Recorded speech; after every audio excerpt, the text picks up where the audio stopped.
The Spurs were one loss from the end of their season, down 2-0 on the road with Victor Wembanyama about to need a miracle. And the player who actually saved them wasn't the superstar. It was a 20-year-old in his second season who most casual fans couldn't pick out of a lineup. His name is Stephon Castle, and Game 3 was proof of something this channel has been saying all along. The finals aren't decided by the two stars, they're decided by the third guy. Here's the setup. Everyone watches Wembanyama. Everyone watches the Knicks stars. But in games 1 and 2, San Antonio's supporting cast went quiet and they lost both. In game 3, the third option finally exploded and they won. That is not a coincidence. So let's talk about why Stephon Castle was the single most important reason the Spurs are still alive in this series.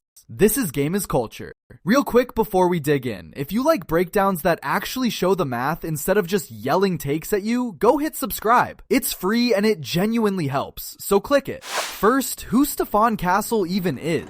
Castle was the 4th pick in the 2024 draft, and last season he won Rookie of the Year, so he's not some unknown. But on a team with a generational 7-footer and a veteran all-star guard in De'Aaron Fox, Castle is the third option, the young guy, the role player. And in the finals, that third option is usually an afterthought. In Game 3, he was the difference. Look at the line, 23 points, 5 rebounds, 5 assists on 57% shooting from the field. A near 70% true shooting night. That is hyper-efficient, do-everything basketball from a 20-year-old in the finals on the road. He didn't just score, he created, he rebounded, he ran the offense. That's a star-level game from the team's third best player. And here's how he got his 23. This is every shot Castle took. 14 attempts, 8 makes, including a couple from deep. Look at the variety. Rim attacks, mid-range pull-ups, threes off the catch. This isn't a role player hiding in the corner. This is a guard who can create offense at all 3 levels, which is exactly what San Antonio needed next to Wembanyama. A reconstruction, but the makes and misses match his real night. Why the third option matters this much. Here's the principle. In a finals, every defense is built to stop the 2 best players. All the scouting, all the attention pours onto the stars. So they grind it out and often cancel each other. That leaves the third option as the guy nobody's game planning for. When he goes off, there's no answer ready. And that's exactly what Castle did to the Knicks in Game 3. Watch the pairing. Wembanyama drew the entire Knicks defense, scoring 32 and bending the floor. That gravity freed Castle for cleaner looks, and Castle punished them. Star plus third option both firing on the same night. In games 1 and 2, the Spurs got the star, but not the support, and they lost. In game 3, they got both. That's the whole difference. Quick interruption because now's the time. If you're enjoying this, hit subscribe. I'm not gonna beg, but I am gonna ask, so hit it and I'll keep going. And here's the wild part about San Antonio's young guards. The Spurs have 2 prized young guards, Castle the sophomore and Dylan Harper the rookie. And in Game 3, only one of them showed up. Castle was brilliant. Harper struggled badly, 5 of 18 from the field. So San Antonio won this game without even getting both of its young building blocks going. They needed Castle to be the X factor, and he was, while the other kid found nothing. And that should genuinely scare the Knicks for 2 reasons. First, the Spurs have this much young scoring upside that they can win a finals game while one of their guards is ice cold. And second, it means there's another gear here. If Harper ever joins Castle and Wembanyama on the same night, San Antonio has a level they haven't even reached yet in this series. This isn't a one-game fluke either.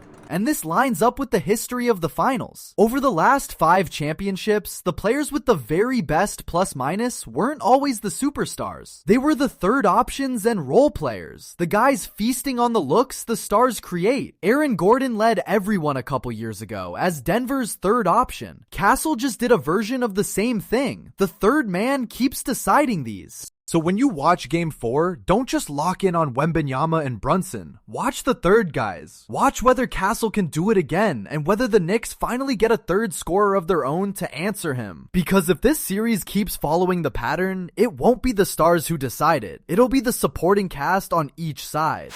Now the honest counter.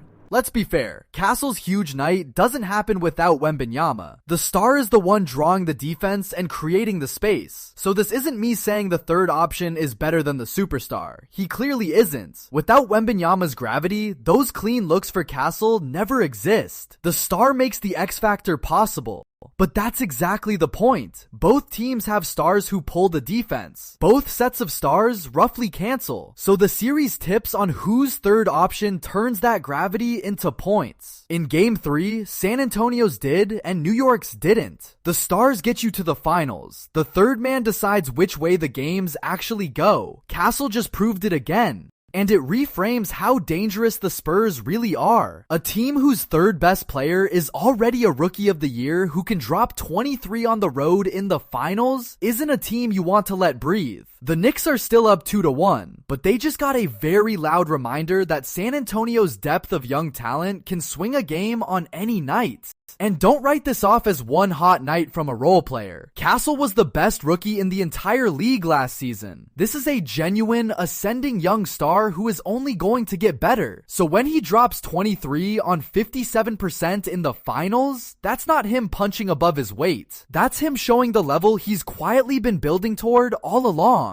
And it's a terrifying preview for the rest of the league. The Spurs already have the generational center. Now imagine a backcourt where Castle is only the third option. Most teams would kill to have him as their number one. So San Antonio isn't just dangerous in this series. They're building a roster where the third best player is good enough to win a finals game by himself. That's how dynasties start. And it puts a specific question to New York. Who is their third option? Brunson and Towns are the stars, but after Game 3, the Knicks need someone, anyone, to be their version of Castle. A third scorer who can swing a game on his own. OG Anunoby did it once. They'll need it again. Because if this series really is decided by third options, the Spurs just proved they have the better one. So that's the X factor that flipped Game 3. Not Wembanyama, not a Knicks star, but a 20-year-old third option named Stephon Castle. The question now, can he do it again in Game 4, or was this his one big moment? Tell me where you land down in the comments. And if you enjoyed this video, please be sure to subscribe. We're in a race to 1,000 subscribers, so please join the family.